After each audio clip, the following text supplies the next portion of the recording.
الحمد للہ نحمده ونستعینه ونستغفره ونؤمن به ونتوکل علیہ اما بعد فاعوذ باللہ من الشیطان الرجیم بسم اللہ الرحمن الرحیم کونوا مع الصادقین صدق اللہ العظیم وبلغنا رسولہ النبی الامین المکین الکریم۔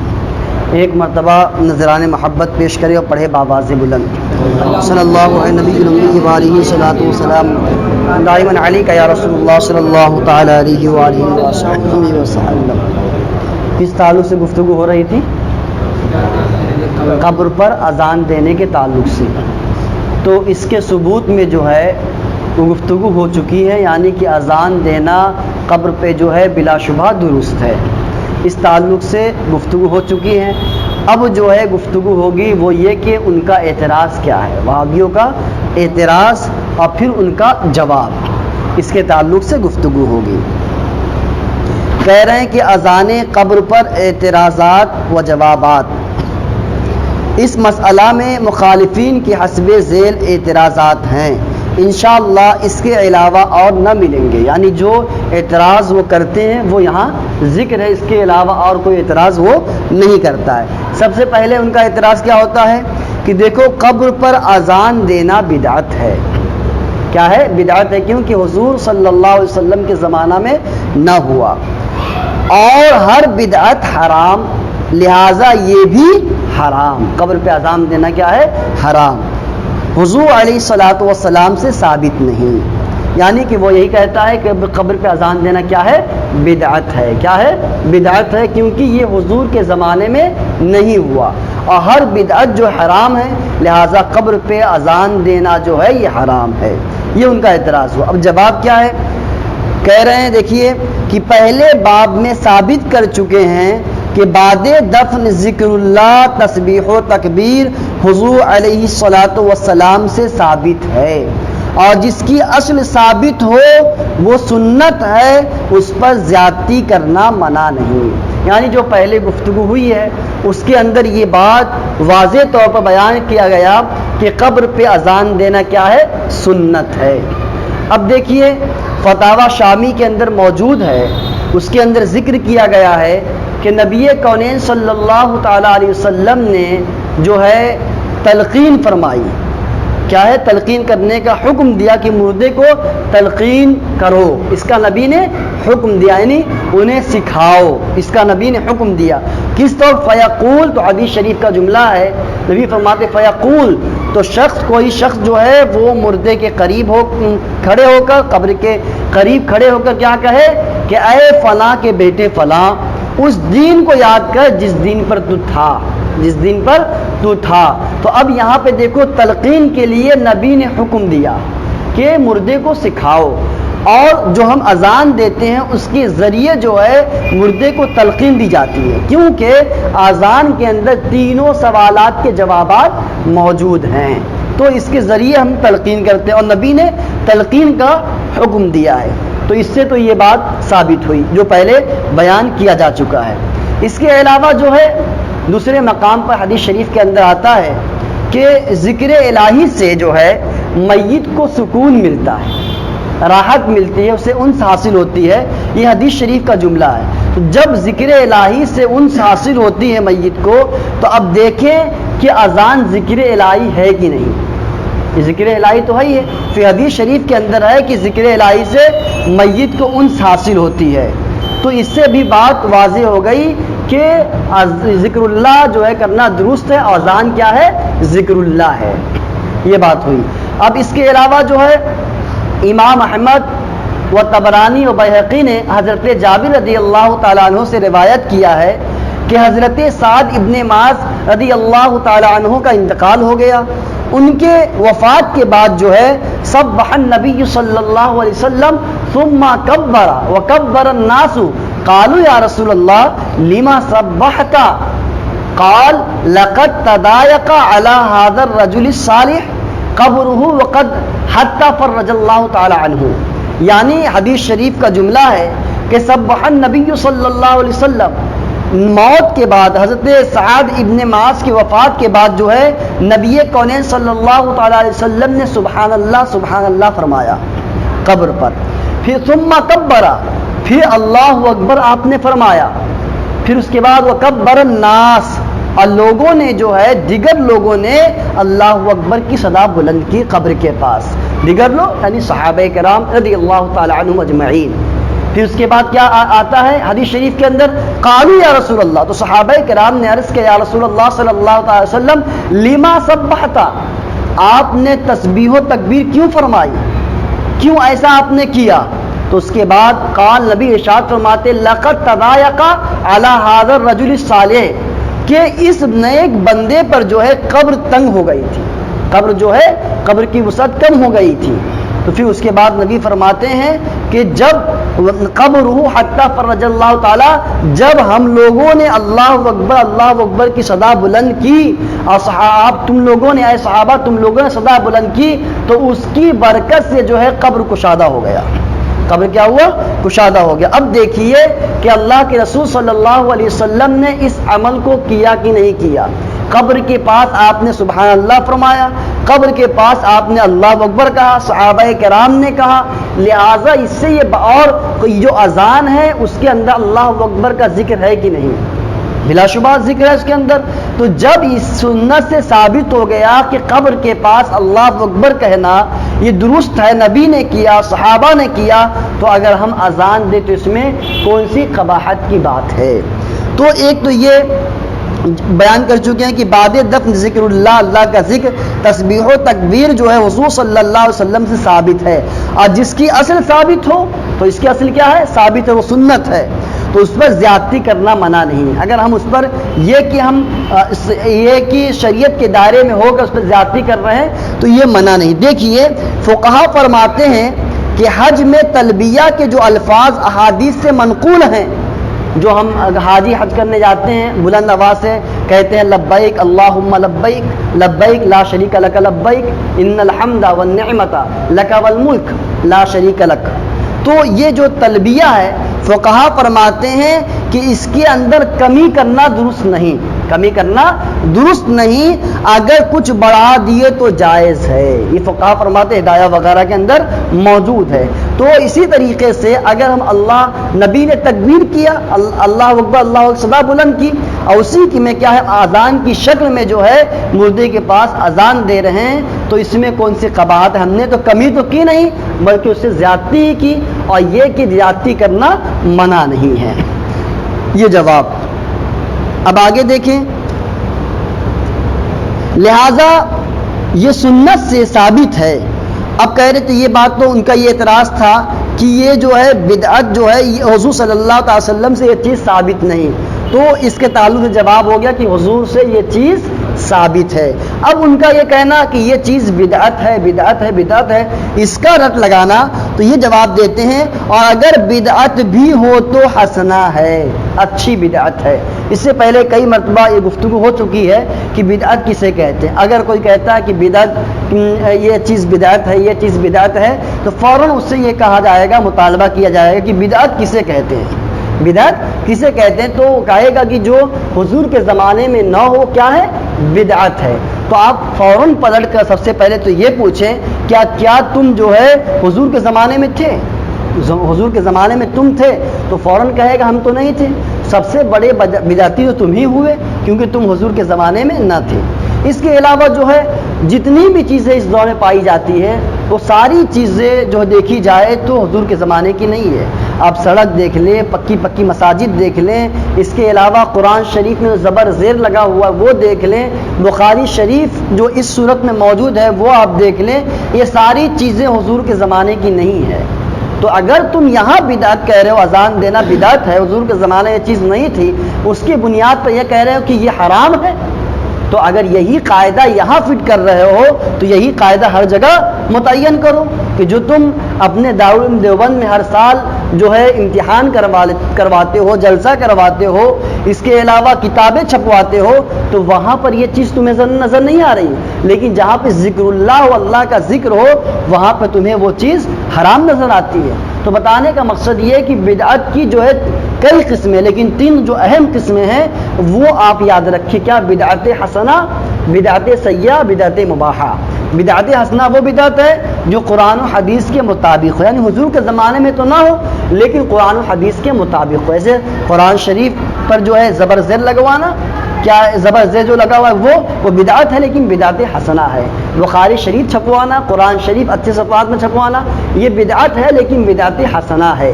بدعت سیئہ بری بدعت جو حضور کے زمانے میں نہ ہو اور پھر وہ دوسری بعد میں رائج ہو گیا ہو لیکن غلط ہو، جیسے قرآن و حدیث کے خلاف ہو، جیسے ناچ گانا وغیرہ ہے تو یہ حضور کے زمانے میں چیزیں نہیں تھی. فلم ہے تو یہ جو حضور کے زمانے کی چیز نہیں ہے، یہ اس زمانے کی چیز ہے تو یہ بھی بدعت ہے لیکن بدعت سیئہ ہے، بری بدعت ہے.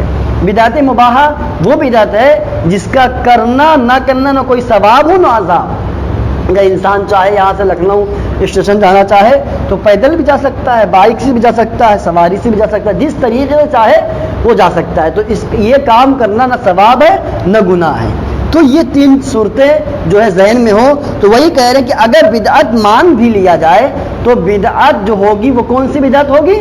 حسنہ ہوگی. یہ درست ہے، یہ ہر جگہ رائج ہے، یہ آپ کے ہاں بھی موجود ہے، آپ بھی اس پر عمل کرتے ہیں.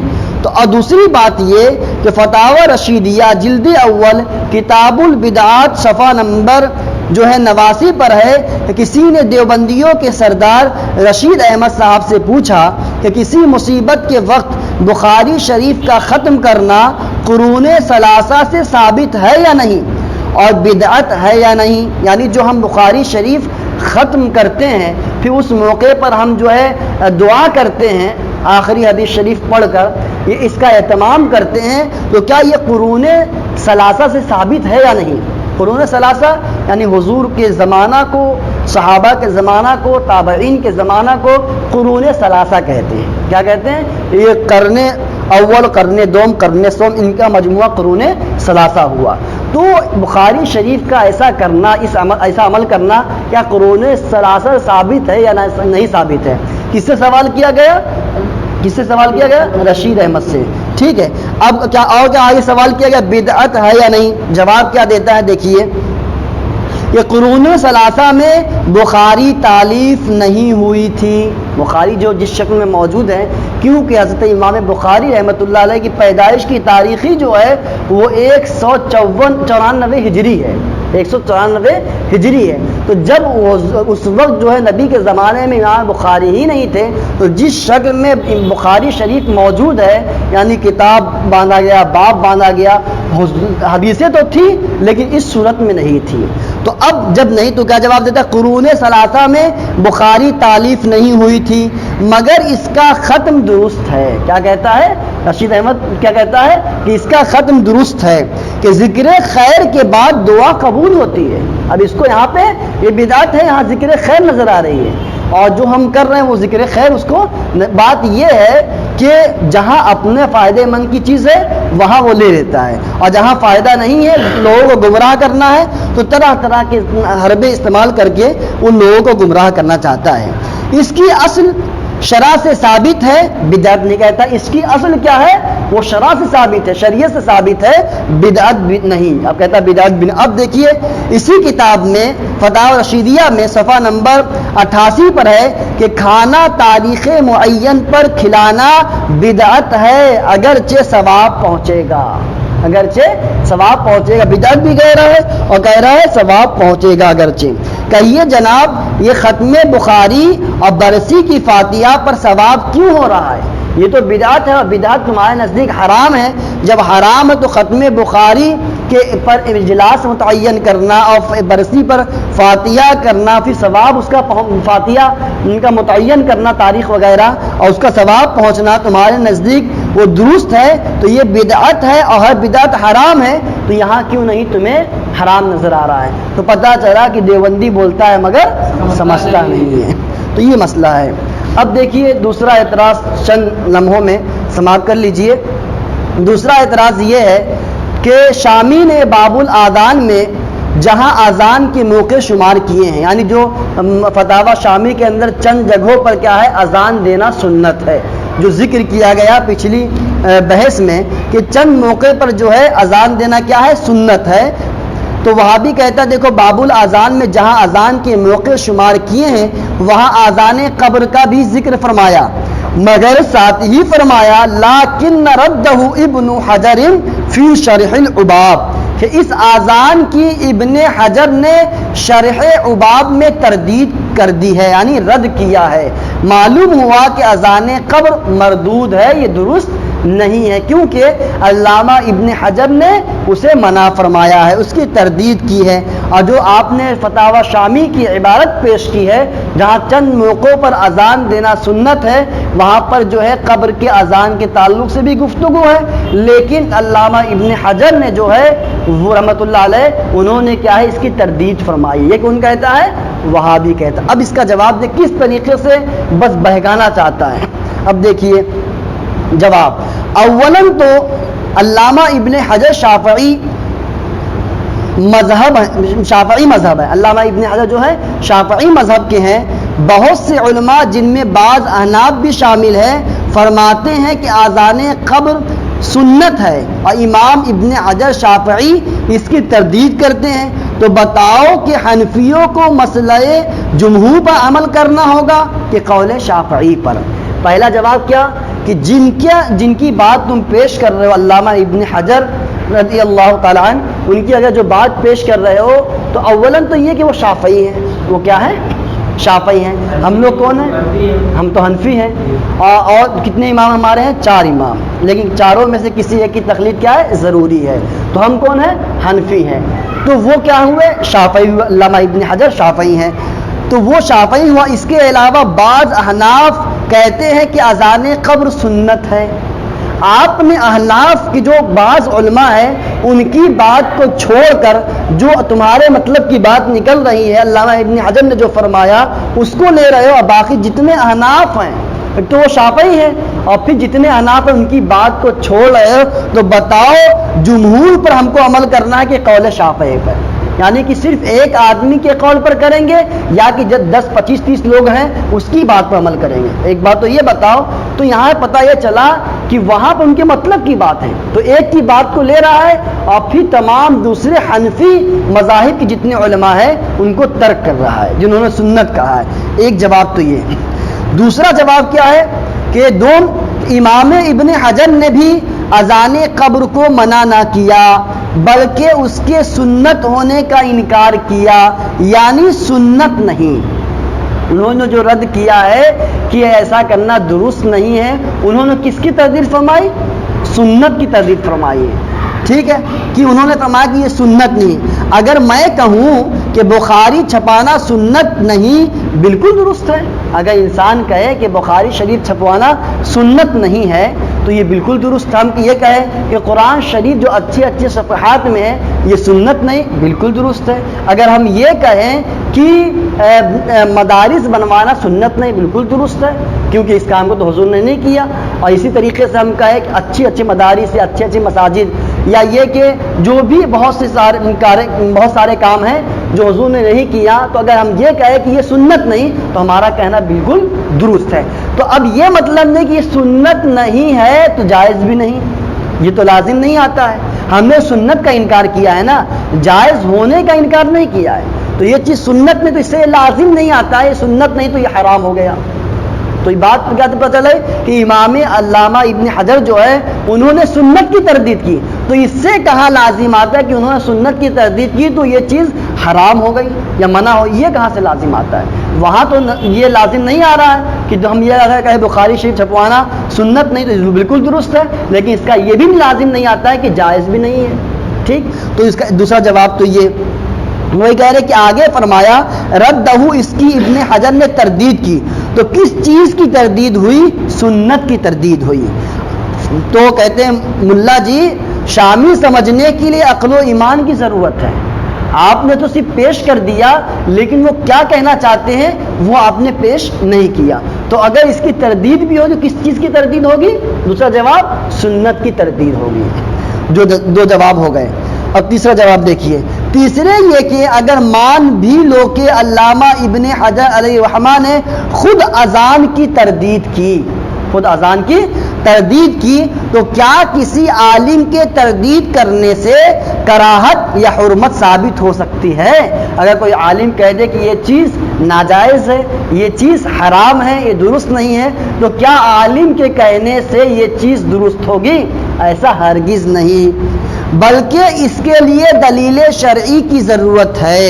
بلا دلیل شرعی کراہت تنزیہی بھی جو ہے ثابت نہیں ہوتی ہے۔ یعنی یہ کہ اگر کوئی عالم کہہ دے کہ یہ چیز ناجائز ہے، یہ حرام ہے، تو اس کے کہنے سے وہ چیز حرام یا ناجائز نہیں ہوگی، کیونکہ عالم شریعت نہیں ہے، بلکہ شریعت تو اللہ اس کے رسول کے فرمان جو ہے وہ شریعت ہے، اللہ اور اس کے رسول کے جو فرمودات ہے وہ شریعت ہے، عالم شریعت نہیں ہے۔ عالم جو کہے گا وہ دلیل کی روشنی میں کہے گا، اگر دلیل کی روشنی میں کہتا ہے تو ہم اس کی بات تسلیم کریں گے، ورنہ عالم اپنی جانب سے کہے تو ہم اس کی بات تسلیم نہیں کرتے۔ تو وہی کہہ رہے ہیں کہ اگر مان لیا جائے کہ علامہ ابن حجر علیہ الرحمہ نے خود اذان کی تردید کی، تو کیا کسی عالم کے تردید کرنے سے کراہت یا حرمت ثابت ہوگی؟ اور یہ بھی خیال رہے کہ بلا دلیل شرعی کراہت تنزیہی بھی ثابت نہیں ہوتی۔ جب بلا دلیل شرعی شریعت کے بغیر دلیل کے بغیر جو ہے کراہت تنزیہی ثابت نہیں ہوتی، تو تم کیسے حرام کہہ رہے ہو؟ تو حرام اگر ہے تو حرام پر دلیل لاؤ۔ تیسرا جواب تو یہ۔ اب آگے کہتے ہیں کہ شامی بحث و مستحبات الوضو میں ہے کہ ولا يلزم من ترک المستحب ثبوت الکراہت اذ لا بد له من دلیل خاص۔ کہتے ہیں ترک مستحب سے، مستحب چھوڑنے سے کراہت ثابت نہیں ہوتی۔ یہ کہاں کی عبارت ہے؟ فتاوی شامی کی عبارت ہے، کیونکہ کراہت کے لیے دلیل خاص کی ضرورت ہے۔ جب دلیل خاص کی ضرورت ہے، جب کوئی دلیل پیش کرے گا ہاں یہ چیز حرام ہے، تب مانی جائے گی، لیکن تم نے دلیل بھی نہیں دیا، ایسے ہی کہہ دیا حرام، تو یہ ہم ماننے والے نہیں ہیں۔ اس کے علاوہ شامی جلد اول بحث مکروہات الصلاۃ بیان المستحب والسنت والمندوب کے اندر ہے کہ ترک المستحب لا يلزم منه ان يكون مکروہا الا بنهی خاص لان الکراہۃ حکم شرعی فلا بد له من دلیل خاص۔ مستحب کے ترک سے یہ لازم نہیں آتا کہ وہ مکروہ ہو جائے، یعنی ہم مستحب ترک کر دے، چھوڑ دے، تو اس سے یہ لازم نہیں آتا کہ وہ مکروہ ہو جائے۔ بغیر خاص ممانعت کے ہم نہیں مانیں گے۔ ہاں اگر کوئی ممانعت ہے، کوئی دلیل ہے، تب تو ہم مانیں گے، مگر بغیر دلیل کے نہیں مانیں، کیونکہ کراہت حکم شرعی ہے، جو مکروہ ہونا جو ہے یہ بھی کیا ہے؟ شریعت کا حکم ہے، حکم شرعی ہے، اس کے لیے خاص دلیل کی ضرورت ہے۔ یعنی کراہت ثابت کرنے کے لیے بھی کیا ہے؟ کراہت بتانے کے لیے بھی کیا ہے کہ دلیل کی ضرورت ہے۔ تو آپ تو اذان قبر کو حرام فرماتے ہیں، حرام کہتے ہو، تو فقہا بغیر خاص ممانعت کے کسی شے کو، بغیر خاص جو ہے ممانعت کے کسی شے کو مکروہ تنزیہی نہیں مانتے، تنزیہی بھی نہیں کہتے، تو پھر تم حرام جو کہہ رہے ہو کس بنیاد پر کہہ رہے ہو؟ پتہ چلا کہ وہابی بولتا ہے مگر سمجھتا نہیں۔ تو خلاصہ کلام نچوڑ یہ نکلا کہ قبر پر اذان دینا جو ہے وہ درست ہے، اور جتنے بھی ان کے اعتراض ہے الحمدللہ ہم سنیوں کے پاس ان کے جوابات موجود ہیں، اور وہ ان کے قول ہی کے حساب سے ان کی کتابوں کی روشنی میں خود ہی وہ پھنس جاتے ہیں۔ تو اللہ تبارک و تعالیٰ سے دعا ہے کہ ہم سب کو حق سمجھنے کی توفیق و رفیق عطا فرمائے۔ وما علینا الا البلاغ۔